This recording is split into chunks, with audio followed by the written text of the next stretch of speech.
Pattambi Soumya lottery ഏജൻസിയിൽ കവർച്ച നടത്തിയ സംഭവത്തിൽ ഒരാൾ പിടിയിൽ. കുപ്രസിദ്ധ മോഷ്ടാവ് പത്തനംതിട്ട സ്വദേശി ആനപ്പാറ ബിജുവിനെയാണ് പട്ടാമ്പി പോലീസ് അറസ്റ്റ് ചെയ്തത്. സൗമ്യ ലോട്ടറി ഏജൻസിയുടെ ഷട്ടർ കുത്തി തുറന്ന് 5 ലക്ഷത്തിലധികം രൂപയുടെ ലോട്ടറി കവർന്നിരുന്നു. ഇതിൽ സമ്മാനാർഹമായ ലോട്ടറികൾ ഇയാൾ പല സ്ഥലങ്ങളിലായി മാറ്റിയിട്ടുമുണ്ട്. ഡിസംബർ 21-നാണ് പട്ടാമ്പി റെയിൽവേ സ്റ്റേഷൻ റോഡ് ജംഗ്ഷന് സമീപത്തിനുള്ള സൗമ്യ ലോട്ടറി ഏജൻസിയിൽ കവർച്ച നടത്തിയത്. സമീപത്തെ CCTV കേന്ദ്രീകരിച്ച് പോലീസ് നടത്തിയ അന്വേഷണത്തിൽ ഇയാൾ പിടിയിലാവുകയായിരുന്നു.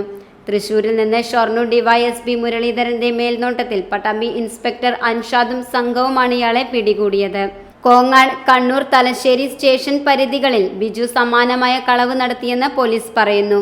പ്രതിക്ക് മുൻപ് കുറ്റിപ്പുറം, മൂവാറ്റുപുഴ, പറവൂർ, ഓച്ചിറ എന്നിവിടങ്ങളിൽ കേസുകളുണ്ട്.